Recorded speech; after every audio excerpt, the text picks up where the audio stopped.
Alright, what's up everyone, I'm Loki, and today we're going to be taking a look at a recap of the Week 17 matchup between the now 12-4 Seattle Seahawks and the 6-10 San Francisco 49ers. This game was a pretty rough game for the Seahawks, not just because we started off slow. We did come back, we had a really nice fourth quarter, and we won the game. I mean, a win is a win, it's nice to have, but it really didn't mean anything for the Seahawks whatsoever when it came to playoff seeding. And we played our starters basically the whole game because we had to. We wanted to win this game, and really we didn't know what was going to go on with the 1 seed.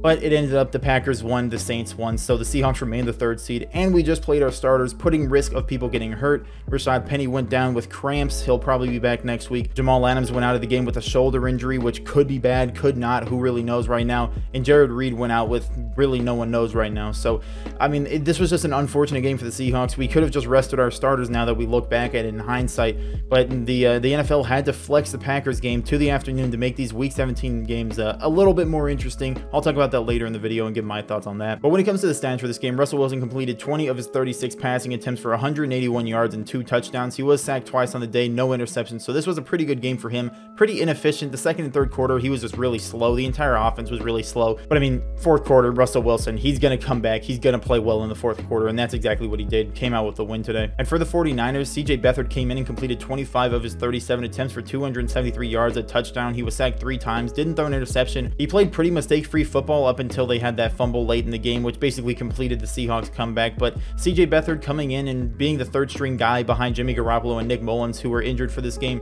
I mean, he played pretty well. Surprisingly, he probably could have won this game if Russell Wilson didn't come out in the fourth quarter and decide he really wanted to win this. And when it came to the running game, the Seahawks just outperformed the 49ers. The 49ers are a good running team. They're dealing with some injuries, but still Jeff Wilson is a good running back.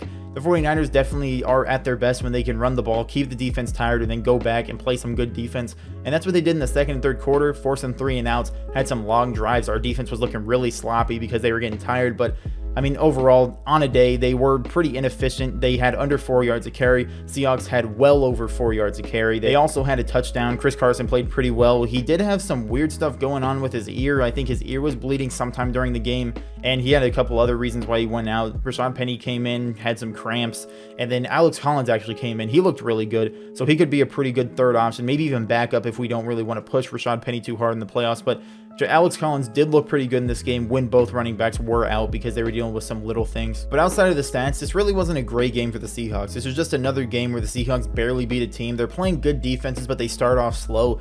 I mean, the Seahawks, they're a good offense. We know they're a good offense. They've shown that they can be a good offense. Maybe teams are figuring them out. Maybe they're just playing good defense. But we're going next week to play the Rams in the wild card weekend. So, I mean, we have to be ready to play another really good defense that isn't going to make mistakes. We need to be able to push the ball a little bit more in the first, second, and third quarter. We kind of looked like 2019, 2018, where we didn't do anything with Russell Wilson until the fourth quarter and he had to save us. And that's not how I want this team to play. I don't think that's how anybody wants this team to play. Russell Wilson does not need to be the guy that can make those crazy plays in the fourth quarter. He needs to be able to make those plays every single quarter of the game. And that's what the whole let Russ cook thing was about. You wanted Russell Wilson to be the guy early on in the game, throughout the entire game, not just the fourth quarter. And recently, we've been pushing to get the run game going, and that's nice to see. I love when we can get the run game going, but you know, even if the run game is going, I still want to see Russell Wilson able to, you know, put the ball in the air, make some big plays. And he had a couple of those, but second, third quarter looked really bad for the Seahawks. But no matter if this was a bad looking game for the Seahawks or not, there were definitely some pretty interesting things going on in this game. This was a revenge game for DJ Reed. The 49ers cut him earlier on in the season. And I mean, the 49ers, they weren't just getting rid of him. They wanted to pick him back up off the waivers, but the Seahawks stole it from him. And I mean, that was definitely a great pickup for the Seahawks. He's looking like one of our better corners. We also had DK Metcalf and Tyler Lockett break franchise records in the same drive. DK Metcalf broke their single season receiving record for the franchise, took off Steve Largent, and I mean Tyler Lockett like right after on that same drive, like a couple plays, and ended up breaking the receptions record for the franchise. So that was really nice to see. And then last few plays of the drive, instead of kneeling the ball when there was like 40 seconds left, the Seahawks did a touch pass to David Moore. And some people were really confused by that. I was pretty confused when I saw it. But then it came out after the game that that was to get David Moore a $100,000 incentive on his contract because he needed one more reception and, you know, touch pass forward. That's going to give it to him. And that's basically just a guaranteed catch. They did end up kneeling right after that, though. So there was no like ill intent behind it. It was really just trying to get David Moore his incentive for being a great third guy, just a great teammate. So that was nice to see. But there are definitely some pretty interesting things in this game. And that's kind of how Week 17s go. I know Emmanuel Sanders on the Saints ended up getting a $500,000 bonus on his incentive for his contract because he got a reception. win. So, I mean, just week 17, that's how things happen. Nice to see David Moore get some extra little money for being a really good teammate. But now I want to talk about something that really makes me upset, and that's the fact that the NFL ended up flexing the Packers-Bears game to the afternoon. Now, of course, it makes sense for the NFL because the NFL wants to get more views on their Week 17 games, because normally no one really cares about Week 17. It's a bunch of teams that are going to rest their starters if they're going to the playoffs, and a bunch of trash teams that really aren't going to play because they're trying to get a better draft pick.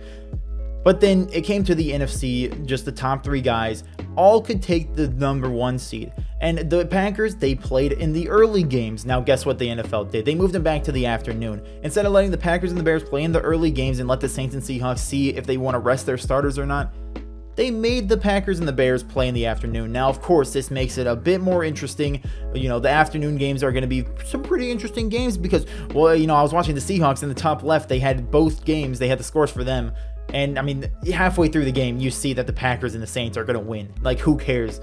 Like, and the thing is, I knew that players were going to get injured this week for the Seahawks. You just had that feeling as soon as the game got moved to the afternoon for the Packers and the Bears. You had the feeling that the Seahawks were going to have injuries because they won't be able to rest their starters. And I mean, I don't know if we would have rested our starters this game, even if the Packers did play in the morning, because this is a division game and Pete Carroll wants to win those. The Seahawks want to win those.